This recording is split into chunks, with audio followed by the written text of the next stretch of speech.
David, I.G. Graham, distinguished guests, conventioneers, one and all. This is a very important morning for me. This is my swan song. I've recently been forced to resign as the Leo chair, so this is my last Leo of the year, and I'm looking forward to it. But I know that the new chairperson, whoever that may be, will continue and will, as I have, come to meet some of the most incredible young women and men that you are ever likely to meet. But into the program. Welcome to the 2025-2026 Leo of the Year. Leos are an integral part of Lions Clubs International. This morning's presentation is an important multiple district program arising from the Leo program. Today, you are seeing the new members of the Leo Advisory Panel for the coming year, as all state winners are invited to take part in the Leo Advisory Panel for the coming year. And today's winner will be the chairperson of the Leo Advisory Panel in 2026-27. The panel meets regularly and provides suggestions and direction to the Leo Committee and the Council to develop and encourage the growth of Leos. This year, the panel has worked on increasing the social media presence and the awareness of the Leo program. We are constantly pointing to Leos as the future of Lions, but this does not give them the credit they deserve. A Leo club may begin as the project of their sponsoring Lions Club, but they are a club in their own right, with an executive learning to guide and develop their own club. I'm constantly being told by Lions that a Leo's club is too much work. My answer to that is you're doing it wrong. I have a Leo club myself of 80 members, and they don't create much work for me at all because they do everything. If you are running your Leo's club, that's not what a Leo's club's about. They're supposed to run themselves. They are developing the skills to go with the community service ethos that they already have. I like to think of them as mini-us. They already have the ethos, they already have the passion for community service that we like to think we have as Lions. They will take Lions Club Australia into the future as our future Lions members. Past Leos have been and are district governors today, aren't they, DG Phillip? Leos have imagination, they have ideas, they have talents and abilities. But two of the most important things that they bring are energy and an unbreakable spirit, if we let them follow their instincts. Their interests are both similar and different to the parent organisation. They work to fight hunger, save the environment, find a cure for cancer. But they are also shaped by the world in which they live. So mental health issues and domestic violence are important issues to them. But haven't Lions also adapted to the changing world with the adoption of diabetes, kidney health, skin cancer checks, need for feed, etc.?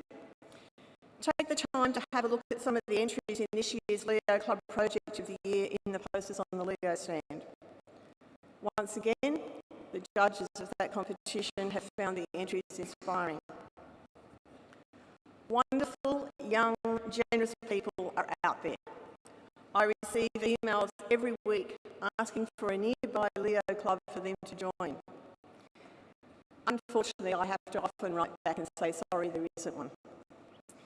If we are going to achieve our big, audacious mission, we have to provide Leo clubs to prepare our youth to continue into Lions. The Leo of the Year presentations at our MD convention gives to Lions the opportunity to see the amazing qualities youth have to bring to our organisation, and they are doing it now. For all of those Lions clubs who have formed Leo's clubs, I thank you for your efforts, but I also know that you've gained far more than you've given. Leo's is an acronym. It stands for leadership, experience and opportunity. This is our role as Lions, to ensure that our Leos are taught and develop leadership skills, are given the chance to achieve experience in service and the opportunity to learn, grow and achieve. The finalists you will meet today exemplify our goals. They are examples of exactly what we have to gain by strengthening our Leo program. The judges have worked hard in preparing for this final judging today. Firstly, they have carefully read and evaluated the entry form of each contestant. This includes information about the positions held by the entrant, the projects they've instigated and developed, the ways they've extended their membership and involvement of others in their club, and their knowledge of Lions International. Yesterday afternoon, they met with each entrant and spoke to them at some length about the information on their entry form and their knowledge of Lions and the community and the world in which they live. Today, they will complete their registration, they will complete their assessment of the candidates in the speaking section of the program. I should tell you that 80% of the marks of each contestant have already been awarded. Today it's worth only 20%. The judges today are panel chairperson, Lion Julie Crawford from T Districts,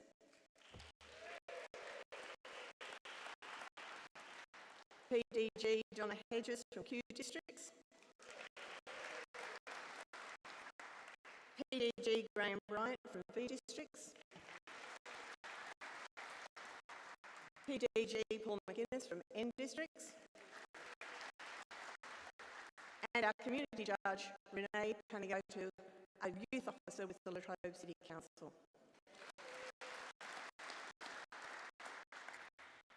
2024's Leo Charlize Chow has stood by as reserve judge and helped yesterday's judging to flow smoothly. I'll ask Charlize to come forward now, please.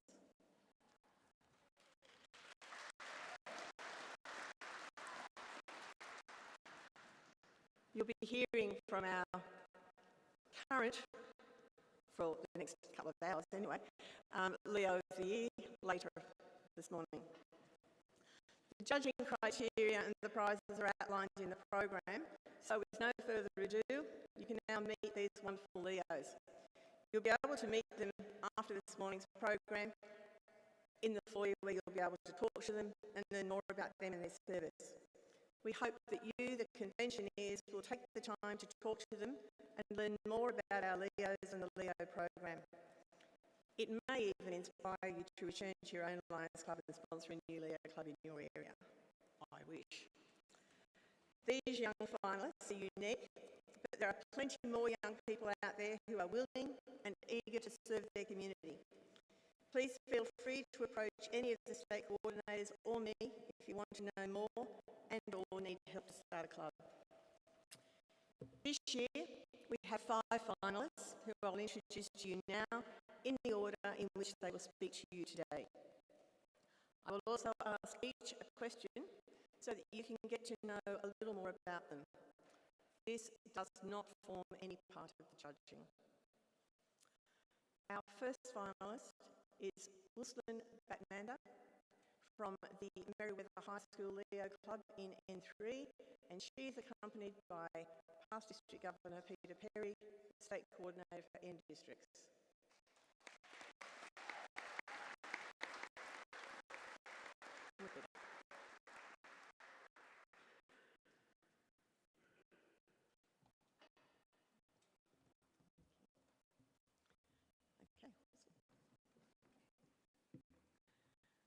Ruslan, in January this year, you were named Young Citizen of the Year in Newcastle City.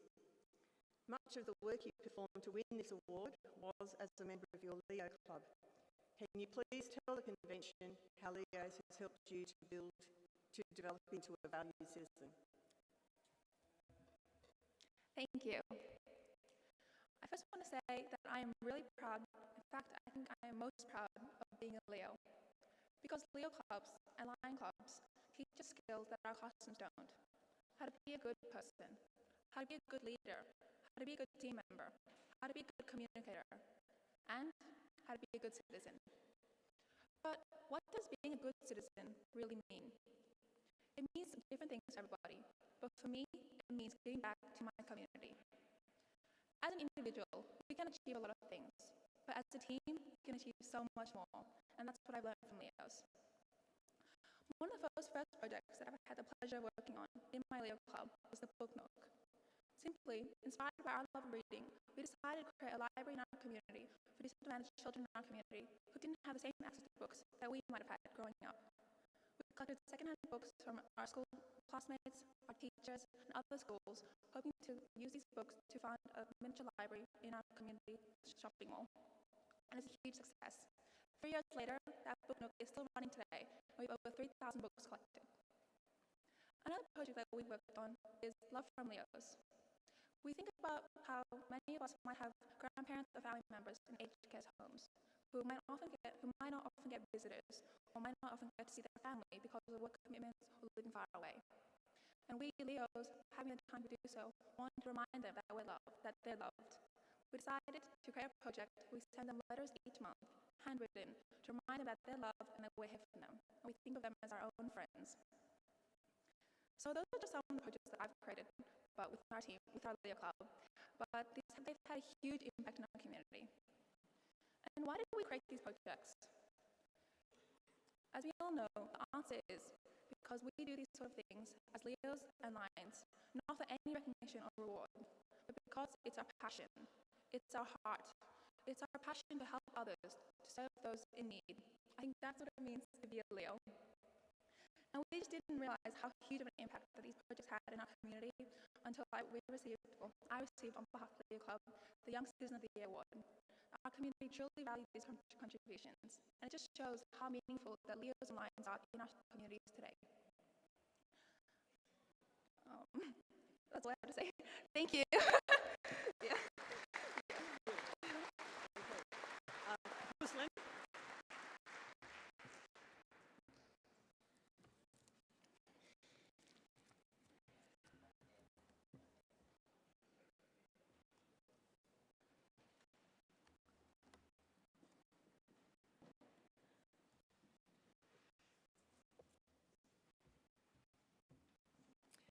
Okay, may I introduce Chuck Lamb, our second finalist.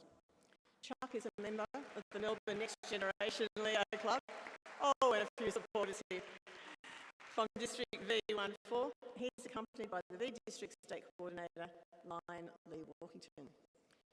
Chuck, how long have you been involved with Leos and Lions, and how has Leos helped you to develop your own skills in event management and organisation? Well, I came to Melbourne in 2022, and I've been a Leo since then. I've had the pleasure of having the opportunity to be our club treasurer between 2024 and this year.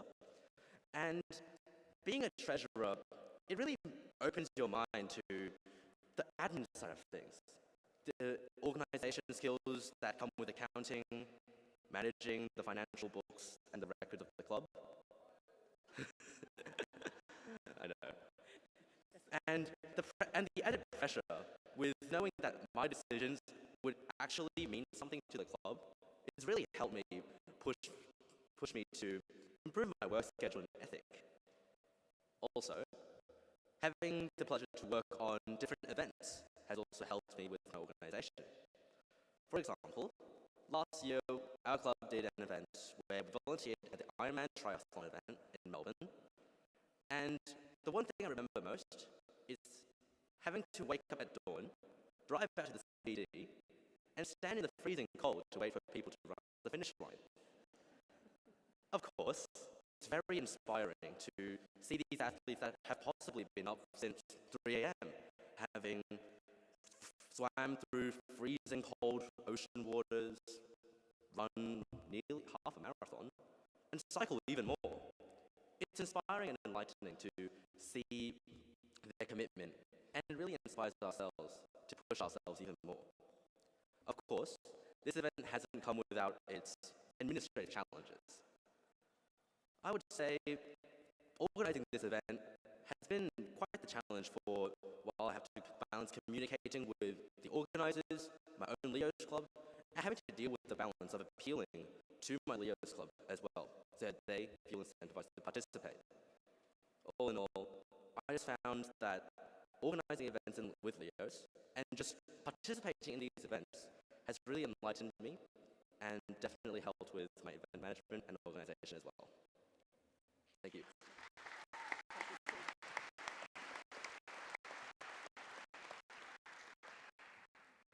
Our third finalist is Hope Langford, Leo's Club in in Western Australia. The state coordinator for Western Australia couldn't be here, so Hope will be accompanied by Siobhan Elliott, who is the newly appointed Vice Chairperson of the Leo Committee.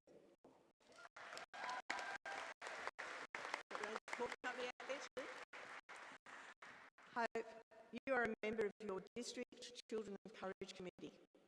What does this require of you? Do you enjoy it? And what do you think that you have gained by being on a Lions Committee? Being a Leo on the Children of Courage Committee requires me to attend meetings and give a youthful perspective on the decisions we make. It also requires me to help run the activities that we do in the morning of the event.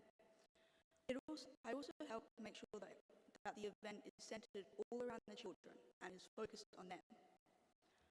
Lions Children of Courage is one of the events that I enjoy the most because it is one that I am passionate about and I love and is close to my heart because it is one that you get to see and give back to.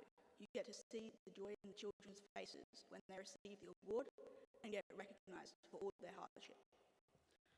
Working on the committee with Lions has given me invaluable skills and knowledge. I've learnt so many things from all of them, and I hope that they've learnt some things from me as well. Thank you.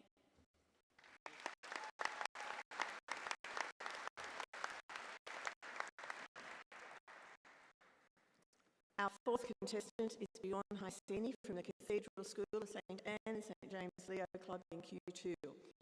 Bjorn will be accompanied by the Q District State Coordinator, PDG Nicole Phillips.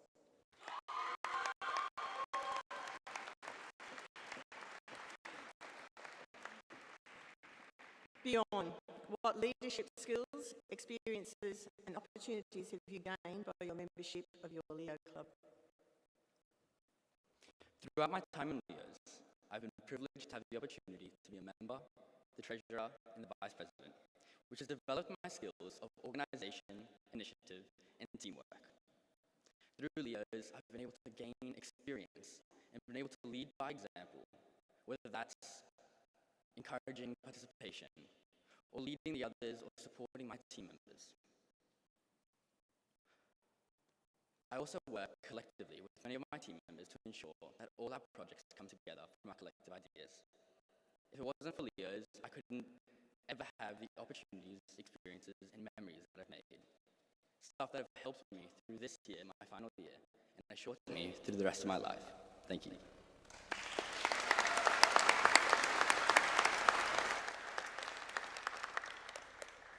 Our fifth finalist is Lily Davis from King Island Leo Club in T1, and she is accompanied by Lion Linda Payne, the T District State Coordinator.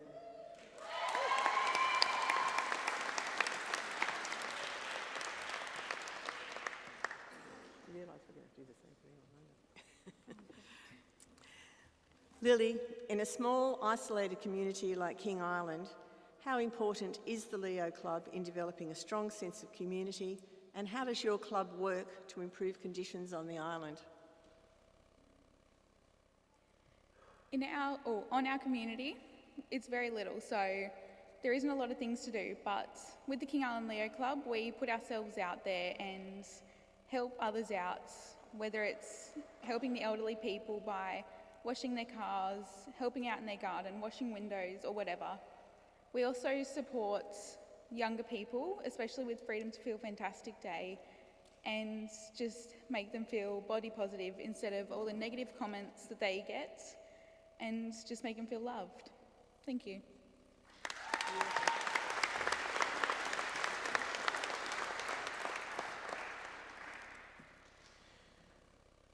Thank you, State Coordinators and members of the Leo Committee. You may return to your seats now, and can our timekeepers please take their place?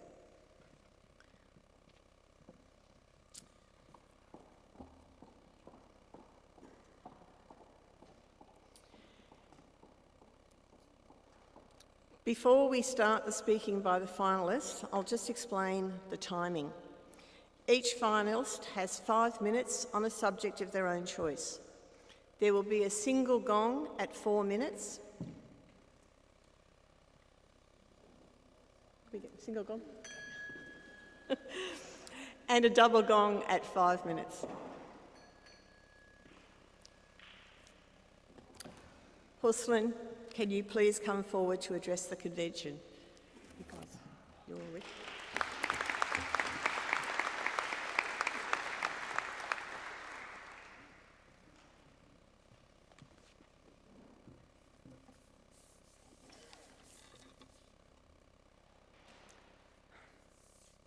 Hi everyone, I'm Jocelyn, and I'm going to give you a challenge.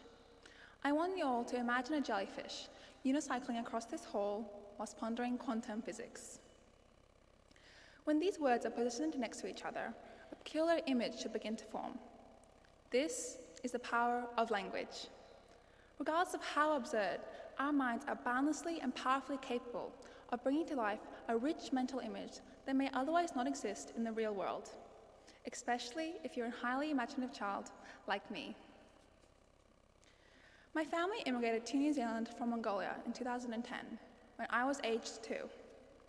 We swapped the yurts and many monasteries of my father's small village for the sleek skyscrapers of the city. When I entered kindergarten, I was grouped with 6 other snot-nosed and bewildered outsiders in what they called the ESOL class. The 6 of us were encouraged to read as much as we could, and quickly we quickly learned our ABCs thanks to the age-old melody, like any other Western child. Within a few years, I'd become fluent, but it came at the price of my culture.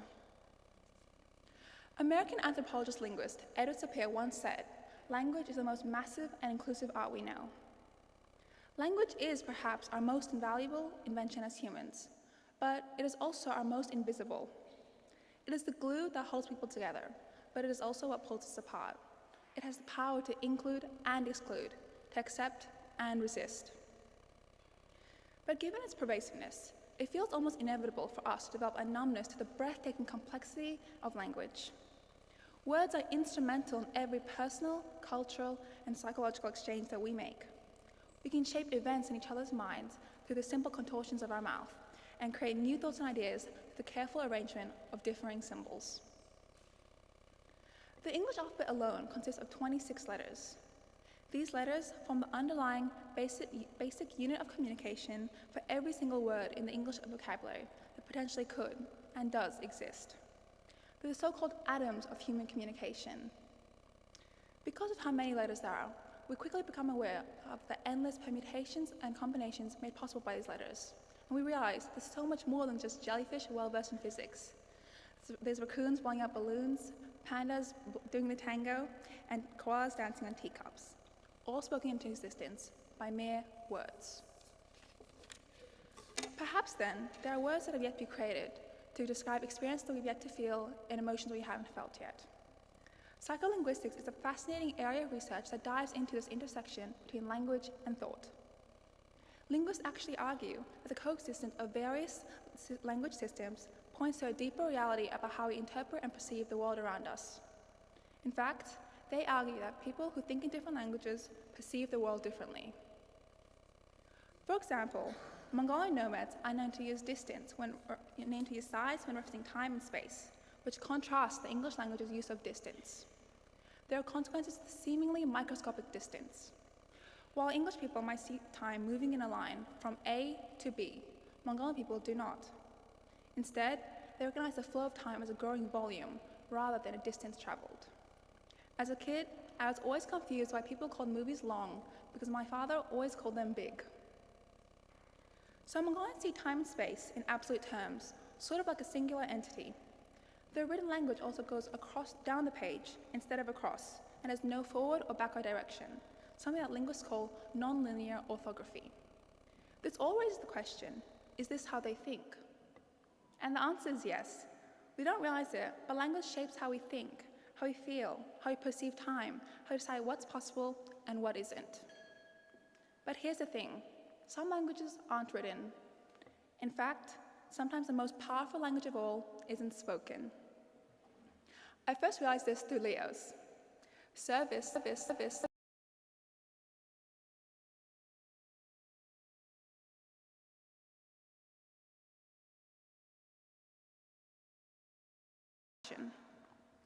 Leo's is built on this principle.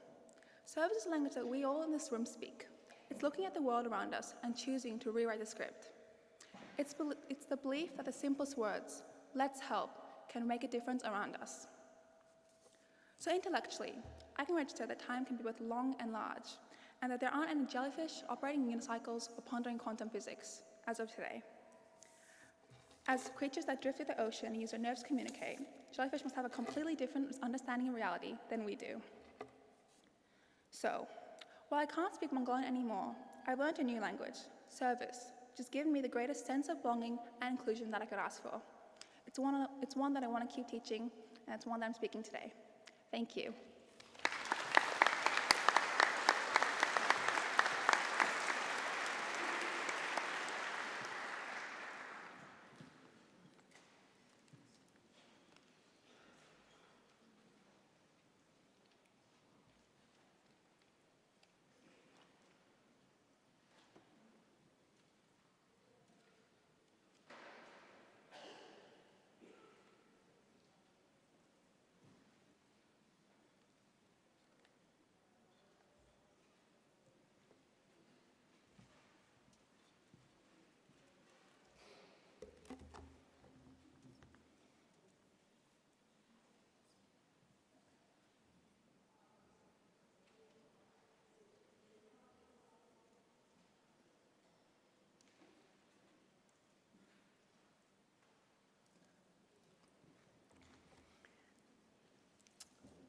Okay, Chuck, could you please come forward to address the convention?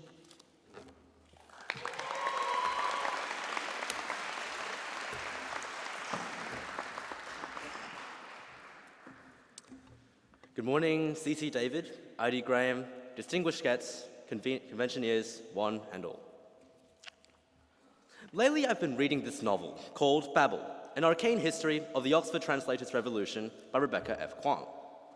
One of the main gimmicks in the book is the ability for scholars to carve words into bars of silver, manifesting a variety of physical effects from curing diseases, to powering cars, to explosions.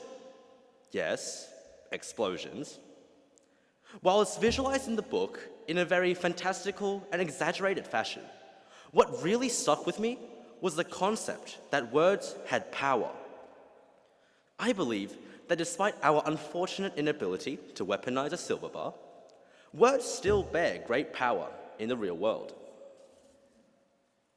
Try to remember the last time you were complimented. To the Leos in the room, maybe it could be your teachers or parents praising you for an excellent result on a test. For the Lions in the room, it could be your boss patting you firmly on the back for a job well done. Or it could just be an acknowledgement of a cool t-shirt you were wearing. Either way, it would have made you feel proud of yourself, that you were glad of an achievement. Just by saying something nice to someone, such a small, seemingly negligible act of kindness can change someone's day. And that's only the tip of the iceberg of the good that words can bring. History has proven that language and speech can shape a much greater cause. In fact, modern human civilization was built on the spread of literacy and information, drastically changing the world in terms of technology and ideology, creating the global network and civilization that we take for granted today. Words can really build, whether it be relationships or society. Now, just as they can build, words can also destroy. In this age of digital technology and the booming popularity of intrapersonal communication, it's so easy to indulge in online anonymity and express views the real-life you probably wouldn't dare to even whisper. According to the Australian E-Safety Commissioner, 44% of Australian teens reported having some negative online experience in 2021, with 15% having been the victim of some form of cyberbullying. People tend to become more impulsive when their identity is hidden, when they're only represented by some bland digital font. Nevertheless, the severity of online abuse must not be understated. I vividly remember witnessing the impact that careless words had on me and my friends. I'm from Hong Kong, and before I came to Melbourne, I had a friend who was really popular among the year level. Everyone seemed to be acquainted with him in some positive way or another, having fun as a whole group. At least that was what it seemed on the surface. A couple months before me, he migrated with his family overseas. And that's when the rumors started spreading. Message after message, it all seemed the friendliness had vanished.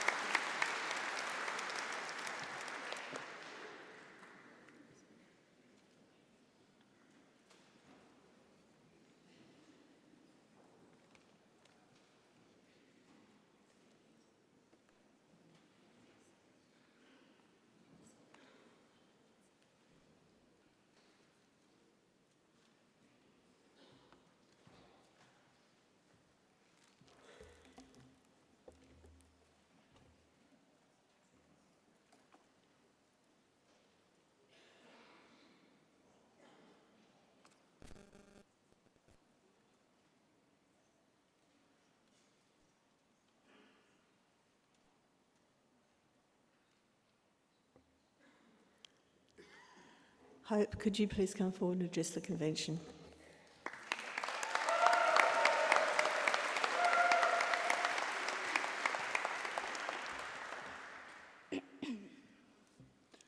Anne Frank once said, "Our lives are fashioned by our choices. First, we make our choices, then our choices make us." Good morning, my name is Hope Langford and I'm 15 years old. As a teenager, I've come to realise that one of the most important things we have in life is our ability to choose. When I was younger, I didn't think my choices really mattered. I thought, I'm just a kid. What I do now won't matter later, right? But the truth is, every decision, even the small ones, can change our lives or impact others in positive or negative ways. Think about the choices we face every day. What to wear, what to eat, who to spend time with, whether to study for that test, or whether to speak up when we see someone being treated unfairly. Some of these choices might feel like no big deal.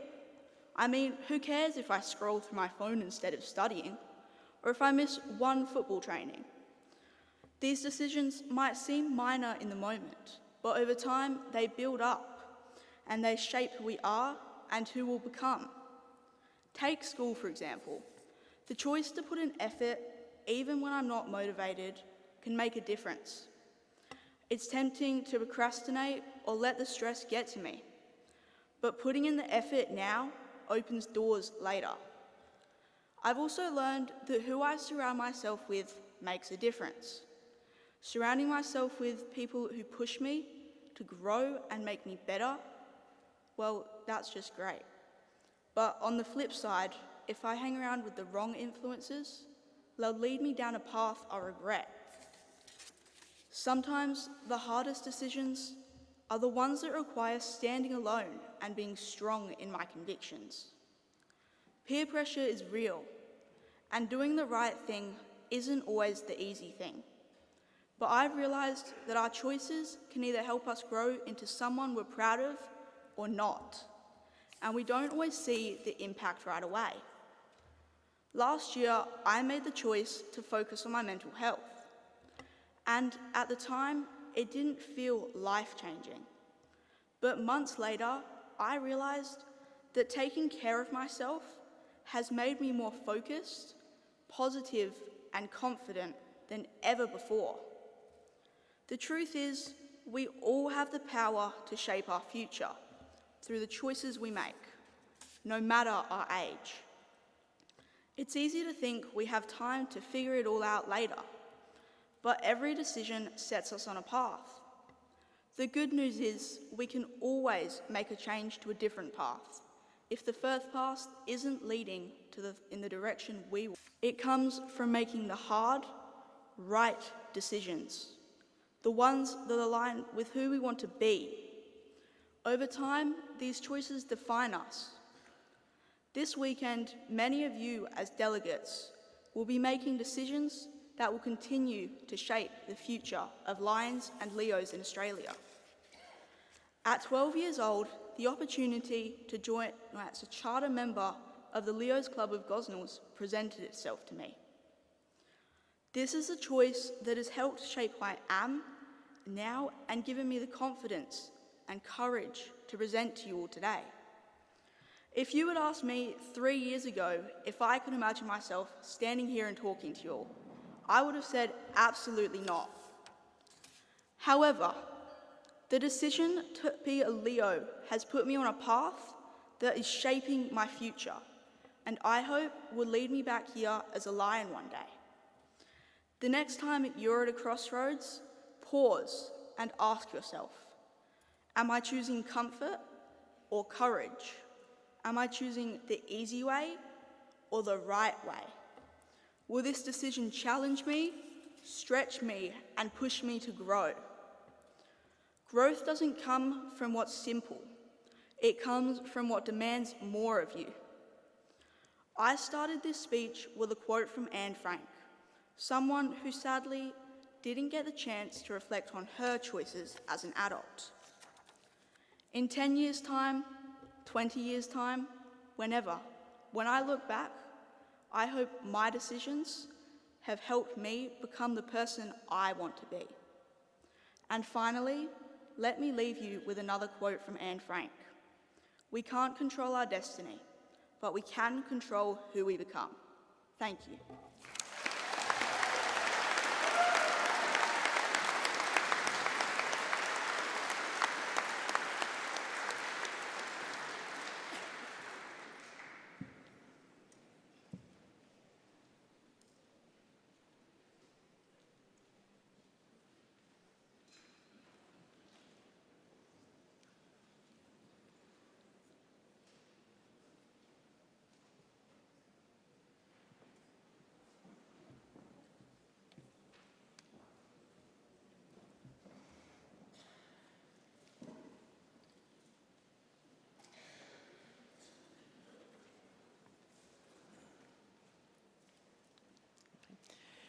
Bjorn, could you please come forward?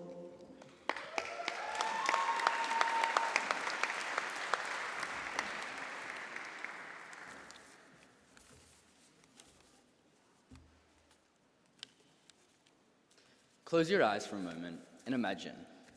Imagine you're a child waking up before the sun rises, but not to the warmth of your home, not to the smell of cooked breakfast, and not to the excitement of school, but instead the cold grasp of chains around your wrists.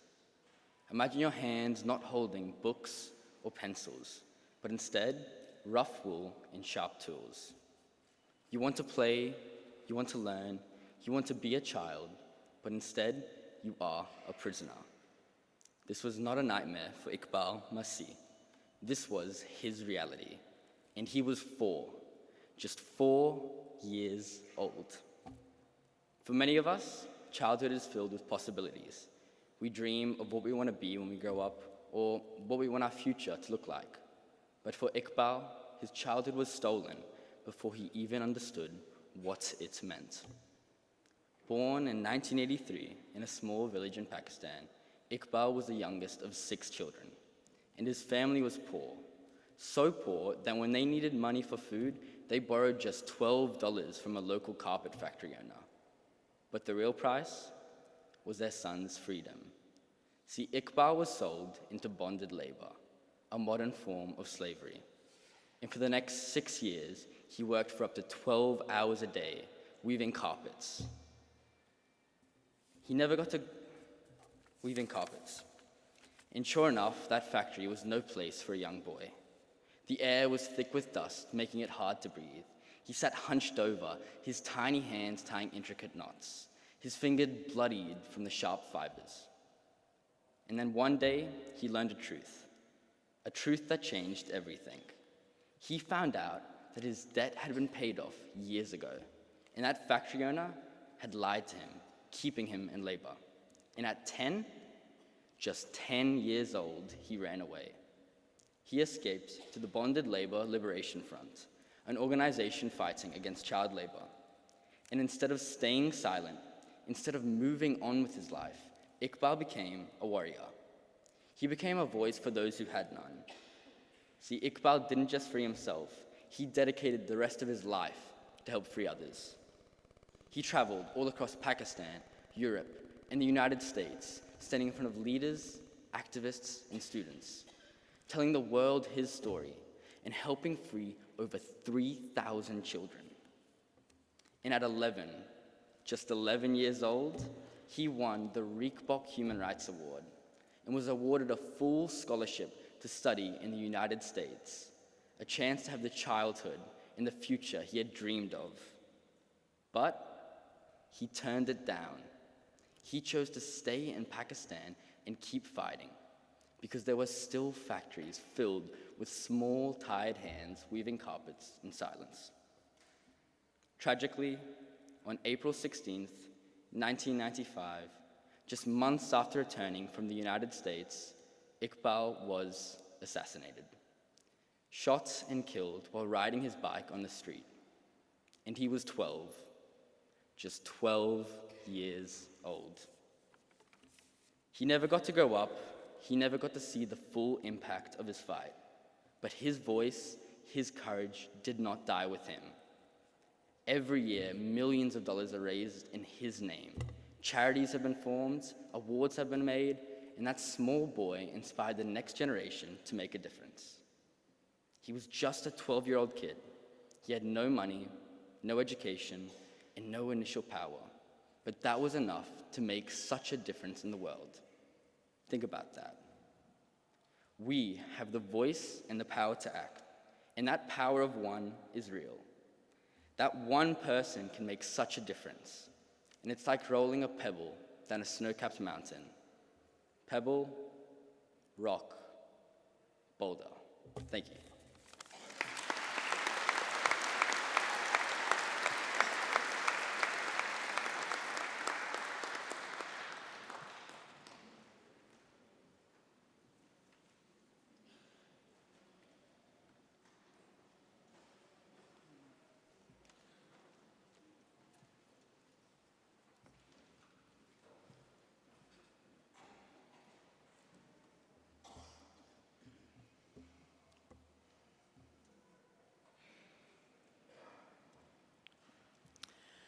Okay, Lilia, would you please come forward and address the convention?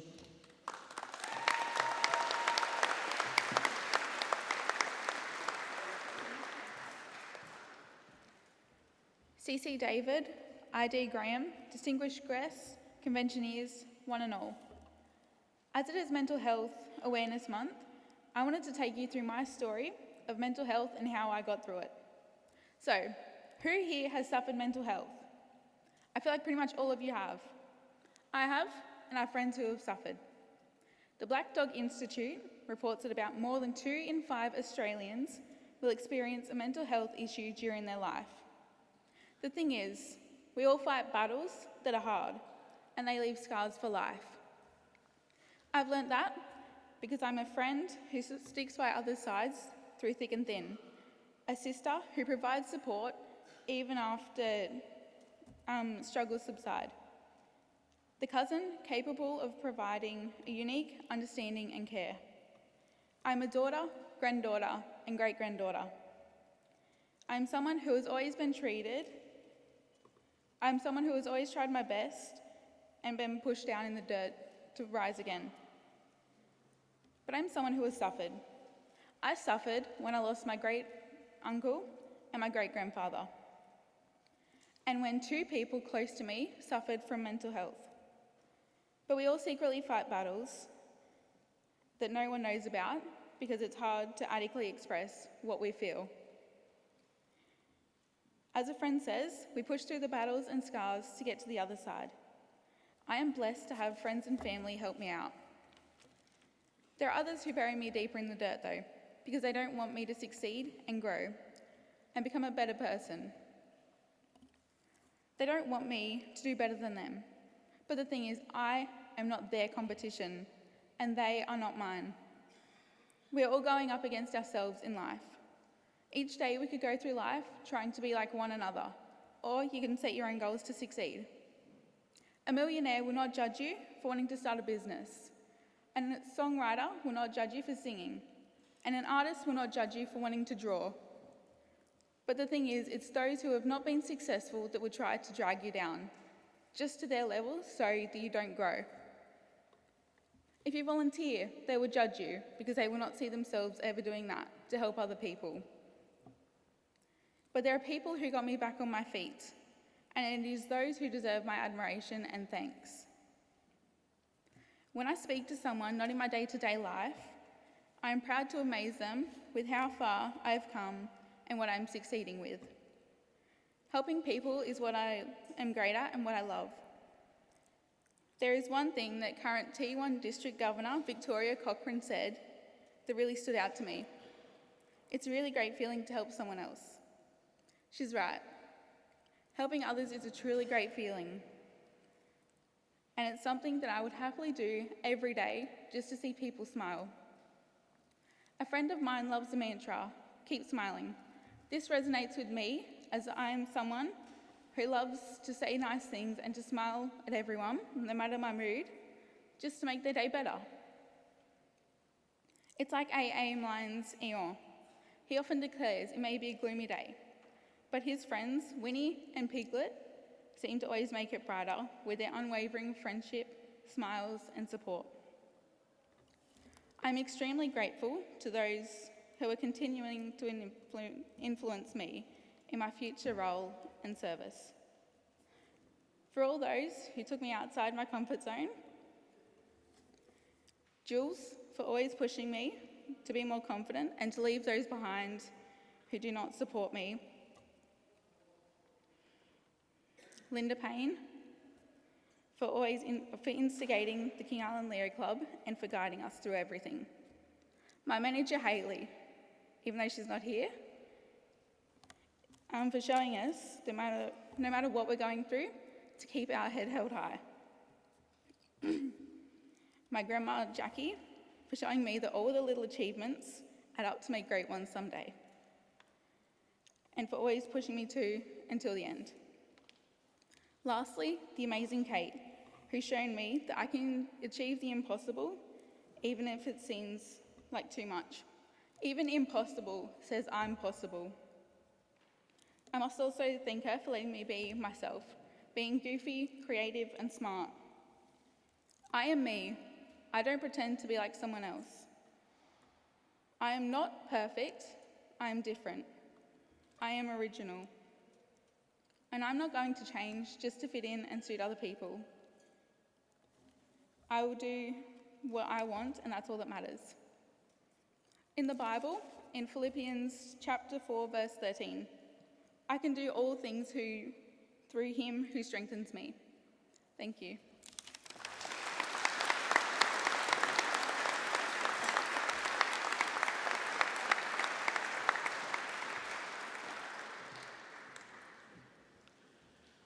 Well, you shouldn't be surprised. I told you they were wonderful.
Thank you. that completes this section of the Leo of the Year until we return later for the announcement of the winner and the public speaking winner. However, there is another section of the Leo program that I'd like to take the opportunity now to present another award. And that's the Leo Club Project of the Year, which is for the best humanitarian project. 2 awards, one for an Alpha Club and one for an Omega Club. For those who aren't aware of the difference, an Alpha Club is for youth aged 12 to 18, and Omega Club is for those aged 18 to 30. As I said, there are usually 2 awards, and therein lies our problem. In the rest of the world, there are more Omega Leos than there are Alpha Leos. Australia is quite unique in the fact, I think only one other area, Canada perhaps, has more Alphas than Omegas, but we are quite unique in the fact that we have an alarmingly, well, I shouldn't say alarmingly, but a much greater number of Alphas than Omegas. The only reason our constitutional area doesn't look quite so bad in the statistics is because Indonesia has a lot of has a lot of Omega Leos. Otherwise, the CA7 statistics would be quite alarming. Now, what does this mean? This means because the majority of our Leos are Alphas, aged 12 to 18, if you are a Leo in Australia, you are most likely to be an Alpha and in a school-based Leo club. We do have some community clubs, but the majority are school-based. So the problem there is that once someone turns 19, they are immediately dropped from the portal if they are in an Alpha club, because you cannot be over 18 and in an Alpha club. So we actually have to have Omega clubs so that we can transition those people. We have lots of Alphas and lots of Alphas who want to continue their journey in Leos, but we don't have the Omega clubs for them to go into. So I've had lots of people to say to me, well, why don't they just join Lions? Because you can join Lions at 18. Well, yes, that's an option, but have a look around you. You're 18 and you want to join a Lions Club. Okay, I'm being generous here and say that most of the people in this room are in the 50-plus age group. I suspect it's more like 60-plus, but anyway, let's say 50-plus. So you're 18. You go along to a club which meets twice a month, sometimes has a board meeting as well. You are young, probably embarking on university, have a lot of projects to do, and you're very time poor. So to go along to a meeting twice a month is quite impossible. And so that's one reason they don't go. They're also money poor. So going to a dinner meeting twice a month is quite impossible. So we need to provide a different way of doing things. In Australia, just like we have very few Omega clubs, we also have no Leo Lion clubs. So we need to provide some way for our Alphas to continue their journey in Lions. Most of them want to, they just can't. So, where do we go to next? Well, it's clear we have to have Omega Leo clubs. Let's put them with people of their own age. Let's keep them with people with their same interests, people who are just like them, want to attend meetings, but they want to do it electronically. And okay, Lions clubs, as I've said, they tell me, oh, it's too much hard work. Well, why not have district clubs? And if you get so many Omegas into a district club that it becomes too big and unwieldy, why not split them into regional clubs? Why not then split them into zone clubs? And eventually we might actually get sponsoring Lions clubs for Amiga Leos clubs. But it's important that we do something. And the reason for this rant is, A, I'm resigning, so I've got nothing to lose.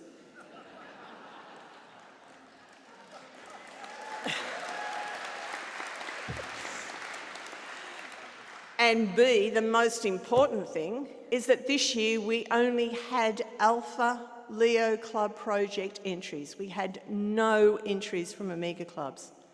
And that is incredibly sad. But that aside, we still need to recognise the Alpha Club, which has done the amazing project, which has been judged. I should point out that the Leo Club Project of the Award is supported and promoted by the ALF, who provide the $500 prize money for an Alpha and an Amiga club. And let's face it, that's $500 easy money for something you've already done.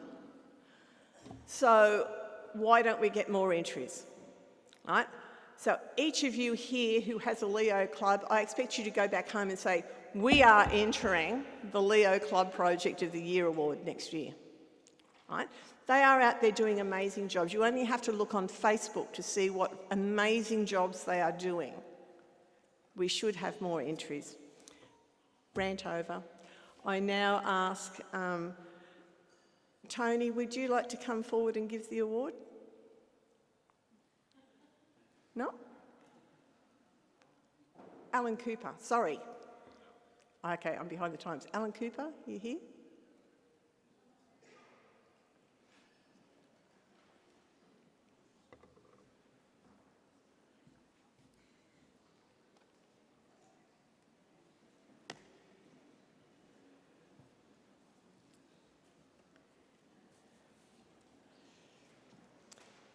And while Alan's coming forward, could I also ask the District Governor from Western Australia to come forward, please?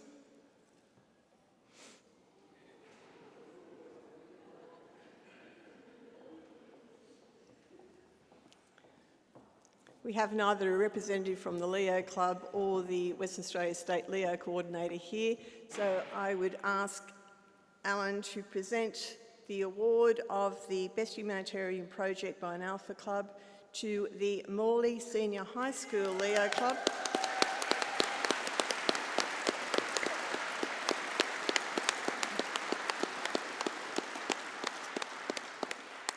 Their project was called Project Christmas Wish. If you go to the Leo stand, in the stand area, you will actually see the pictures of their project. They provided Christmas packages for young children in need. So, Alan.